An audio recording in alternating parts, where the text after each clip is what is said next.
នៅក្នុងដៃខ្ញុំនេះគឺជាពពួកផ្កាអូគីដេហើយបងប្អូនធ្លាប់ឃើញគេដាំផ្កាអូគីដេហ៎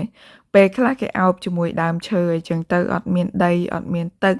តែវាអាចរស់បានបងប្អូនចង់ដឹងថាផ្កាហ្នឹងវាចូលចិត្តអីខ្លះតាមពិតទៅផ្កានេះគឺវាអត់ចូលចិត្តឲ្យសើមឬវាយូរទេអញ្ចឹងគេអត់ឲ្យយកដីឬក៏ potting mix អីទៅដាំទេពីព្រោះប្រភេទដីនិងប្រភេទ potting mix ហ្នឹងចាគឺជប់ទឹកបានយូរធ្វើឲ្យឫសវាខូចធ្វើឲ្យវានឹងអត់លូតលាស់អញ្ចឹងគេណែនាំឲ្យយើងយកពពួកដូចជា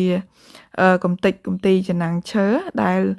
គ្រាន់តែថាសើមអញ្ចឹងណាមួយផ្លេតអញ្ចឹងទៅចឹងថ្ងៃនេះខ្ញុំយកពពួកចំណាំងឈើយកមកដាក់ក្នុ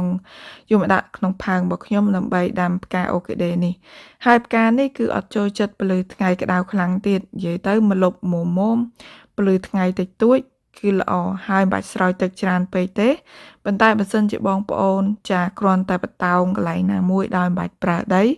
ក៏បានដែរចាបងប្អូនគ្រាន់តែបាញ់ទឹករាល់ថ្ងៃទៅធ្វើម៉េចឲ្យវារាំងសើមអញ្ចឹងណាចឹងផ្កានេះគឺវាចូលចិត្តខុសគេអញ្ចឹង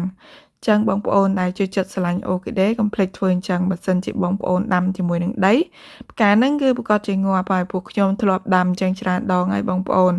ហើយឫសវាដែលស្រោបនេះចាគឺគេដាំនៅក្នុងស្នោទេមិនមែនដីទេនិយាយទៅគេថាឲ្យសើមឫសវាតិចអញ្ចឹងណាឲ្យសើមឫសវាយូរទេ